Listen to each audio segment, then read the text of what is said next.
Google right now has a really high emphasis on your Google business profile more than they have emphasis on Google ads. If you want local presence, the only thing that should matter to you for local presence is Google business reviews.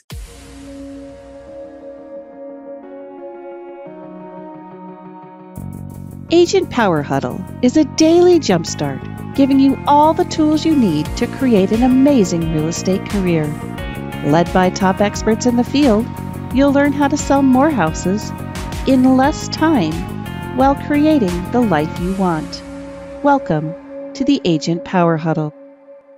Happy Friday. Happy first day of September. Can you believe we've got literally 4 months left in the year? And if you do the 12-week year like I do, we only have 3 weeks left in the year. So there we go. How many of you are have met your goals for 2023 so far? All right. What are we going to do about it? Do we need to make some adjustments to our goals? No? One sell away from hitting where I need to go. All right. One sale away. Do you have it in the pipeline? No, I got 3 listings, and I'm hoping that one of them can get an offer so I can make that happen. Well, let's talk about those listings that you have. How long have they been on the market? Too long. They've been more than 30 days. Okay. We have lowered the price, and I've got plenty of showings, good feedback, but just they won't commit. I just don't know. I'm kind of lost with that. That was one of my questions, actually. So you have, how many showings have you had in 30 days? Oh gosh. How is it compared to the average for your market? Probably for one of them in particular, because I'm thinking that one should sell because of the price of where it's at in today's market versus where it would be in previous times. Mm-hmm. It's actually, you could probably sell that house because it's in a prime area here in my town. Everybody wants to live off the Showlander in Baytown. Okay. And it's listed at $285. Okay. Beautiful home. It's got a workshop and everything. But I've had maybe for that particular home, maybe about 12 showings. Okay. Is that kind of average right now? Yeah, I would say it is. And then how much did you drop the price? We started off at $310. And you're down at $285 right now? Mm-hmm. Got it. Okay. And what are you doing for marketing? I did a ad on Chime because I have Chime CRM. I've run an ad on that. I've posted in my local community page. Mm-hmm. I've shared it on my personal. I've shared it on my business. I've done an open house. What else have I done? I think that's about it. Do you have video for it? Yes, I have done video. Mm-hmm. Is it on YouTube? No. And is it on your Google business page? Optimized for SEO? No. Okay. Is it on your website, optimized for SEO? Yes. Okay. Yeah. So the first thing I would do is make sure if you have a YouTube video, I would make sure you put it on YouTube. You can even run an ad behind it targeted to the demographic of people that you're looking for that neighborhood. So if people are moving to that neighborhood from a certain area, you can actually specifically in YouTube go in, find the address for where someone is actually living right now. Can you take her? Sorry, my dog just came in. And I know she's going to sit here and she's going to get all whimpery and whiny. So okay. So anyway, so what I would do is I would actually go and run an ad on YouTube. You can actually run it specifically to a neighborhood. Like if you know an area where people are moving from to that area, I'm sure you do. I'm sure you have an idea of where that buyer is coming from, right? Mm-hmm. Yeah. Yes. So you can go in and actually run that video directly on YouTube to that target area. Okay. So ultimately, the reason why homes aren't selling right now is there's more reasons, right? Interest rates, the market's uncertainty, a lot of different reasons why people aren't selling. Then in my area, we still have really, really low inventory. So what's the inventory like in your area right now? Oh, the inventory is fine. It's where it needs to be. We've got lots of homes. Homes are just being listed. Yeah, which is probably part of the reason it's taking a lot longer to sell. Mm-hmm. So I think, make sure my recommendation would make sure if you were here on my call where I talked about my system for communicating with sellers, I would make sure you're following that and make sure you're just letting them know every single thing that's going on the property. Because right now it's going to be all about communication. Because if your market is really saturated right now, it's going to take a lot for you. It's just going to be patience. It's just time. It's just a matter of time, as long as you're doing everything that you possibly can. So if you brought the price down already, I don't necessarily know that I'd bring it down again, because at that point it's like, what's wrong with the house? I actually had a seller, we took a contingent offer on her house, and that buyer dropped the price 5 times in a period of 30 days, and they couldn't sell it because it's just too much. Obviously, right? Now you're telling the market, crap, something's wrong with my house. I got to drop it. And they chased down they went on way too high, right? So they're trying to chase down the market. So I would say, Selena, if it's not on YouTube, make sure it's on YouTube, make sure it's on your Google business profile. If you have not done neighborhood farming, I would definitely make sure you're doing some neighborhood farming. If you have not sent it to every single person in your database who has come in through your database through an ad of some sort or has expressed some sort of interest on that same type of property in the past, I would make sure you do that, put them on an email drip campaign. I would make sure that you go through all of the buyers that you talked to over the last year. Like, there's probably a ton of buyers that you have in your own database that have just been kind of on the fence, right? To me, I don't really know the cost of living in your area, but to me, $285,000 sounds like a really good price on a house. For that house, it is. It really is. Right. So because I'm like, oh gosh, you got something at 700, cool, right? So, but $285,000 sounds like a great price for a house. So if it were me, I would be going back through all of those buyers who were on the fence a little bit earlier this year, or maybe fell off the pipe. Just refresh your database. Hey, Joe, I know we were talking earlier this year. I actually had a listing come to market that I think might suit what we were talking about. Do you want to know a little bit more about it? Okay. So I would do all of that too. Like, just, right now, prospecting for me is a lot of like reverse prospecting. It's a lot of also calling agents. Like if you use eFlyer to send out to your agents, agents in your neighborhood, I probably would. I sent all of my listings out to about 9,000 agents. But then go through your MLS, and if reverse prospecting is something that you can do, I would actually literally call every single one of those agents, because what you're going to do is you're going to see. I don't know if you're going to sell it from that, but you're going to learn a lot about the market, and you're going to be able to communicate to your seller. Okay, perfect. Thank you so much. Absolutely. Sell the house, girl. Sell the house. Heck yeah. You got this. All right. Anybody else? Where are you at for your 2023 goals? Do we need to make some adjustments to your goals? Everybody said no, they haven't met their goals. But nobody wants to make adjustments. That's what I'm here for. I'm good at this stuff. I promise you. I'm not willing to give up yet. I still feel like it's attainable. I just feel like it's going to be hard. And I've got to double down on everything that I'm doing to get there. So what is it? What's your goal, and where are you at from it? How far away are you? Well, I just had 3 closings. So quite honestly, I haven't looked, but I'm probably within 2 million of it. Oh, that's so easy. You can totally do that. I don't blame you for wanting to be like, yeah, I can totally do that.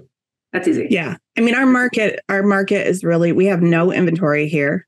So, and I'm a little buyer heavy right now. Any listing that I put up is gone within 24 hours. Okay. So I'm just willing to work a lot harder for the end of the year. So let me ask you, if you are buyer heavy, are you kind of like over capacity for the amount of buyers you can take, or are you at capacity? I'm looking at this as a nurture opportunity right now for some of them, because some of them will be ready next year. And so some of these are going to be opportunities that will hit right away, January, February, March. Got it. So I would say I'm comfortable where I'm at. Okay.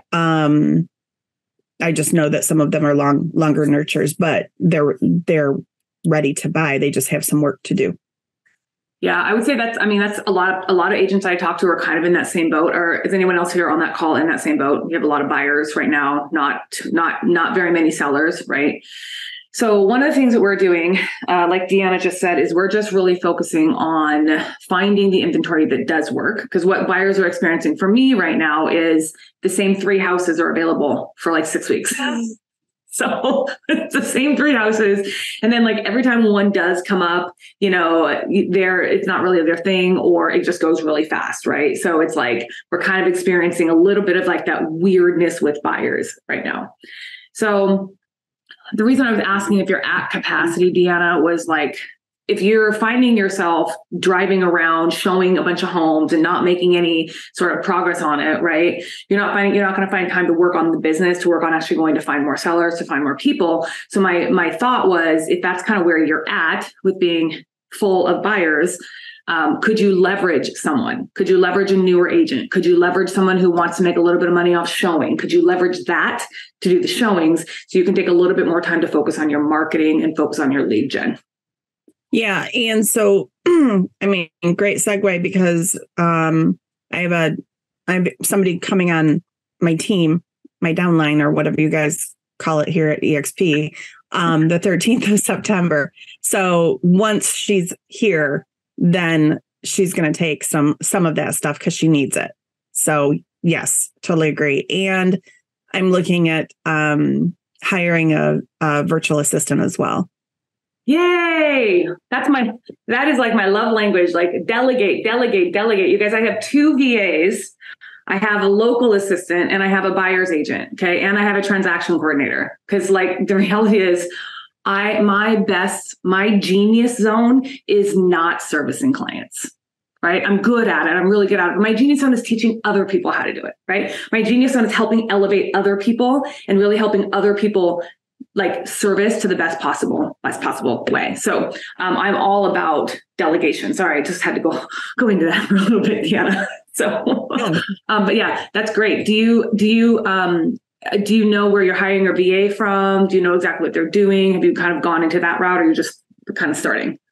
This conversation just took place yesterday, but it was a recommendation for a company out of the Philippines. This agent that I was talking to is on a 1-week trial free, and the VA has worked 4 hours and made 182 phone calls to people in her database, and she's cleaning it out. She's like, this is no longer a good number. They've already bought. And so it's just helping her hone down into, who's really truly ready. So I'm just in this, after 22 years of being in the business, just now ready to finally delegate. Good. Yay. Yeah. Here's the thing, you guys. The reason I like VAs so much is because it has taught me to be a better leader, a better communicator. It's forced me to put my systems in place. Like when I brought my first VA on, how I was like, oh my God, I thought I was organized. Okay. No, I was not. So by the time I brought my third VA on, like the system that she and I have back and forth, she's on the call. Hopefully she can agree with this. I'm saying this, Milo. I'm hoping this is true. But like systems that she and I have for communicating, yeah, they're still a little clunky, right? There's still a little bit like, we got to like kind of tune in on this. But you guys, you know how much stuff she gets done for me that I don't have to do? Like there is no doubt in my mind that like I need to have these people on my team. This is a need for me because it's really easy for me to get caught in the weeds, and I'm a control freak. I'm a high D, right? I am a control freak. If you are a control freak, raise your hand, because I guarantee I am not the only one. I want to be the only one who's doing it all. Okay. But that's bad. That's bad news bears. That's why we go like this in real estate. Okay. Because we want to be in control. So what I've learned from hiring a virtual assistant is really how to like still have the control that I need to have, but then really let them take ownership. And where if I have a question about something, I have a question about content, I'm like, Milu, what do we do? Right. And so she's got her strategies and she's got her recommendations. So the hiring a VA, I think if you don't have one and you're not meeting your goals right now, I would say to really look at what you're doing on a daily basis, because you're probably spending a lot of your time doing the stuff that you don't really need to be doing. You're not focusing enough on lead generation. You're focusing too much on the back office and the admin work. So if you're not meeting your goals, that might be one way that I would say kind of shift your thinking a little bit and actually monitor what you're doing for a week. Kevin, thanks for your patience. Hey, no problem, Lynea. How did you go about, like, what was your process on hiring the VA? Because I tried a couple times this year to hire a virtual assistant. This didn't work out. It was pretty much family, so maybe that was the mistake going in. But how did you go through that process? Because really, what I need is someone to, follow up on. Follow up with leads coming in, et cetera, that knows how to use some of the software programs, as far as my CRMs, et cetera. But I don't care. I do most of the calling, but just the follow up, just to make sure the campaigns are running, et cetera. What does your virtual assistants do for you, and do they do any of that? So yes. So I have one, Milu basically runs my social media. And then I have Mark, and Mark is the admin. So Mark actually, he's just starting with me. He's phenomenal. The company they came from actually works a lot with a lot of real estate agents, and they know Follow Up Boss really well. So for me, I'm like, cool. All I have to teach you is my way to use Follow Up Boss. Right. So what I would say is, you need to write a really, really, really clear job description. And this is where I would say 99% of people go wrong in hiring a VA, is you just hire someone without really knowing specifically what they're going to do. You need to be very clear. Like my job description for social media was like, you are expected to engage with people on Instagram. You are expected to edit content. You're expected to edit video. You need to have a basic understanding of Canva. I laid out all the tools that she needed to have, right? For my next VA, I said, okay, so you need to have a basic understanding of Follow Up Boss CRM. Not a CRM, Follow Up Boss CRM. Because the thing is, now it makes it so much easier, because now I don't have to go in and teach the VA how to set up an automation. I don't have to teach them how to make an edit on an action plan, right? So my VA doesn't make calls for me, but my VA does go in and will create lists, will move people from one stage to the other. Okay. So I think that's the first thing I did, is I was super, super, super clear. My mistakes that I made in the beginning were just going and finding a company that could help me find someone to help me without being really clear about what I need. Yeah. Because what happens if you're not super clear about what you need, they're just going to be asking you a lot of questions all the time. And you're going to be like, it's going to distract you. It's going to distract you, right? Because I would be focused on something. I'd focus on a project. Then all of a sudden I'd get a ping about a question that needed to be answered. And I was like, shoot, this person can't work until I answer this question. So instead, what I did this time around, which, yeah, you guys, this is amazing. I'm in a super, super, super awesome spot. But this time around, I was very, very, very clear. I had SOPs built out. And when I say SOPs, like I'm driving everybody every day, every single role in my business, for people to record exactly what they're doing. So I record everything I do. I record little things like how to go into transaction desk and start a transaction. I record that on a Loom video. I literally everything I do. When I hired my assistant, before he came on board, I went through and actually recorded myself going through my email and recording what I was doing. This is junk, go ahead and delete. This is junk, go ahead and delete. This is this response. We want to flag this. Like I literally record and talk through exactly what I'm doing. And so that's like when you hire somebody, know exactly what you want. And then when you pass the work over, have it all recorded.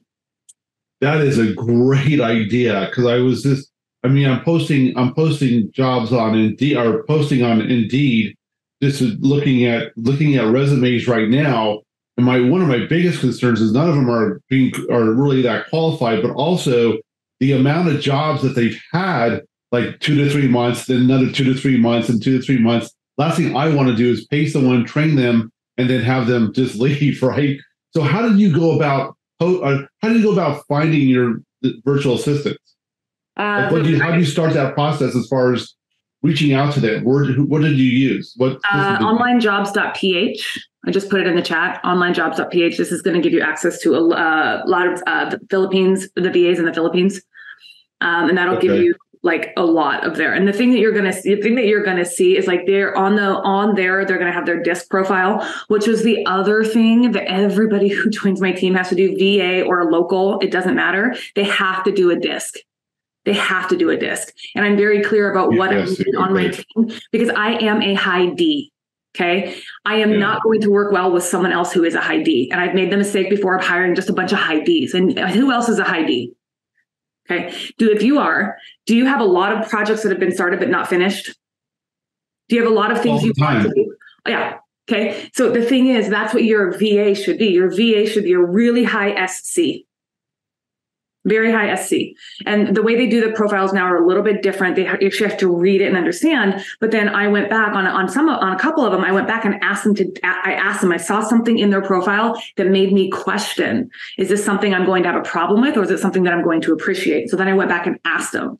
So you've got to take a long time in the interview process. So write the job description, post it on onlinejobs.ph, or post it on Indeed, or you could even post it on Upwork or Fiverr. You guys, you're going to find people on Upwork or Fiverr who actually want long-term jobs. Yeah. So do that. But then what you would do is you would make sure you have that job description. You would have them fill out the job description. You have them answer some personality questions or answer some job specific questions, have them do a disc, and then go from there. Okay. Because that's the only way I'm going to get to the next level is this too. I was always a solo agent doing most of it myself, but if I want to get to that next level, then like I think it was like Deanna mentioned, like she's been in the business 22 years. I've been in the business 22 years. If I want to push it and get to that next level, and I'm gonna have to hire for sure. So okay, thanks for the advice. Yeah, absolutely. Thanks. Every single agent who is doing a lot of production is not doing it solo. There's no agent that I talk to who does it solo, who does a ton of production. Now, if you don't want to do a ton of production, that's totally okay. You don't have to hire somebody. But I personally, even when it was just me doing 9 transactions a year, I had a TC right away. That's the very first thing I did was hire a TC because I learned I do not like paperwork. So if that is a thing that you need to do, is to have somebody take care of the admin stuff to pull you out of it, to pull you out of the weeds, because it's really easy. Lynea just asked in the chat, what is a high D? So a high D on the disc profile is a driver. It's a person. It's a person. We talk fast, we speak fast. Obviously, you can probably tell by the way I act, by the way my body movements. I am a high D. We talk fast. We eat fast. Yes, we move fast. Right. We make decisions fast. We're typically high Ds are high visionaries. Typically, usually high Ds have a really strong vision for what we want, right? But we're missing the integration piece, the piece to actually execute it, right? So the high D is typically somebody who has a lot of projects that they've started but have not finished. Yeah, right here. Okay, right here. We're finally getting some of them done. Because I got a lot of integrators on my team now. So it's fine. It's nice to finally get it done. But that's a high D. Okay. Anyone else? Okay. There's a couple questions in the chat. So, Lynea, did you just ask about the posting on Google? Is that what I'm saying in here? No, I think somebody had a question about, did I? I was telling, yeah. Okay. So did you give an ad on Google or just post the video? So your Google business profile, you can run local service ads to it. But what I was saying earlier to Selena was that just post the video on Google business, but you're only allowed 30 seconds. So it's more like, that would be more like a TikTok or a reel style video. But the cool thing about those posts on Google business is in your post, you can link someone to an external site. And if it's on YouTube, Google loves YouTube because they own each other, right?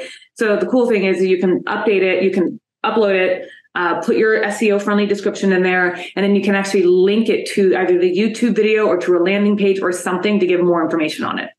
Oh, I should learn that. Okay, thank you. Yeah. Google Business is pretty awesome, you guys. And right now I'm going to be super honest with you. So I was talking to an SEO specialist yesterday because that's kind of the next step in my business is actually having an actual specialist who works SEO all day, every day, actually work on my site because there's a lot of opportunity there.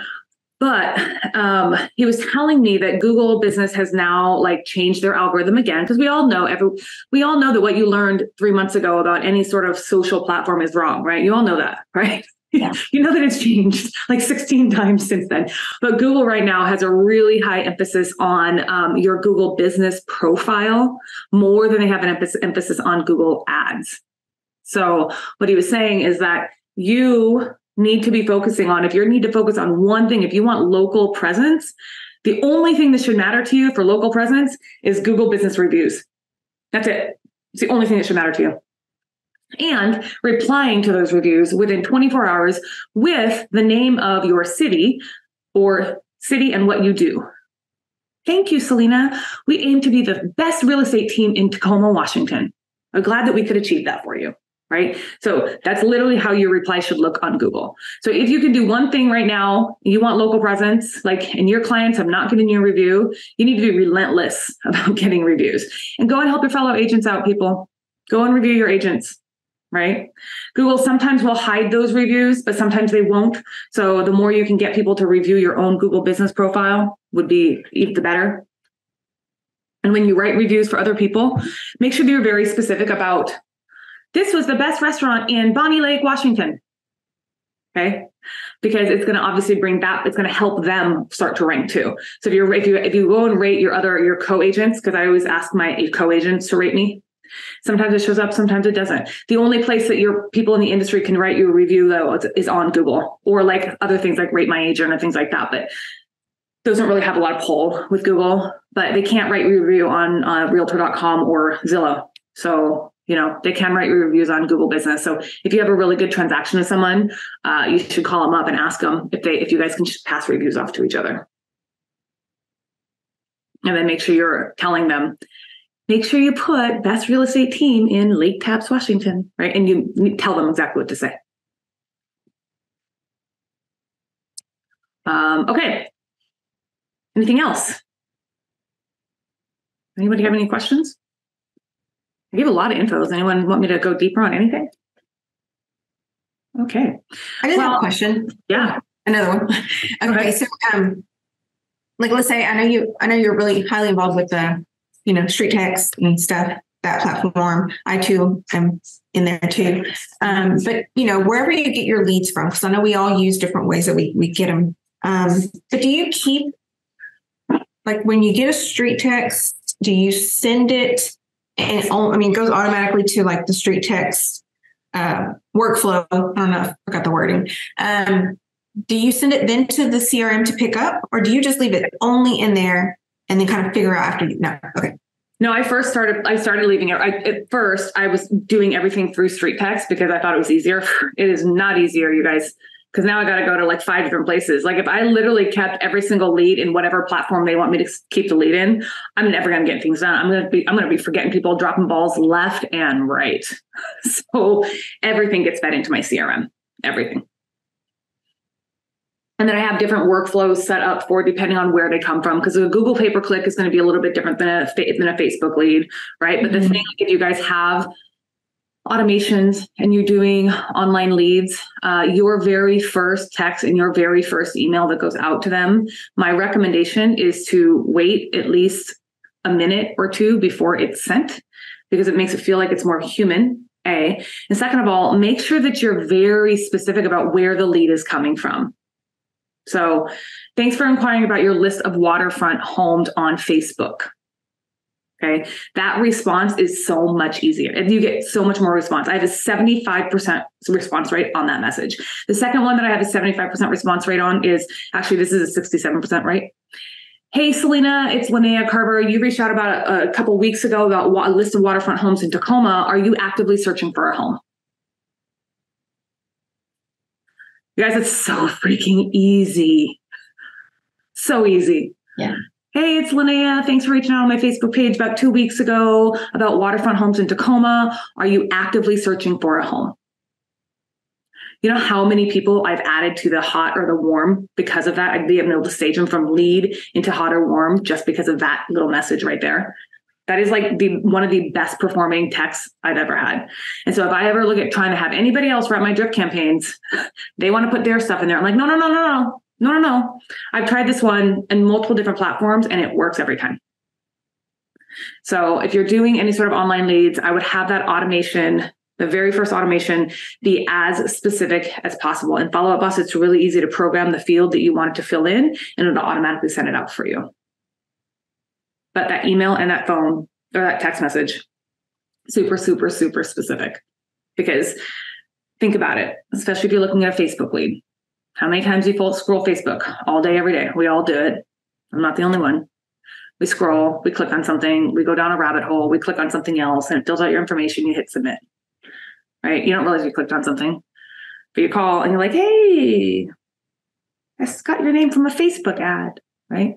First of all, let me go back. Let me talk about that for a second too. I never like to say you clicked on a Facebook ad. They don't know they're clicking on an ad.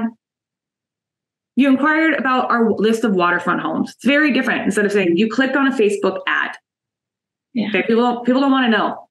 People don't want to know they clicked on an ad, but they might remember like looking at a beautiful view, being like, oh my God, it's so pretty, and starting to dream about waterfront homes. They're probably going to remember that, but they're probably not going to remember clicking on an ad. There's my few tips about online lead conversion.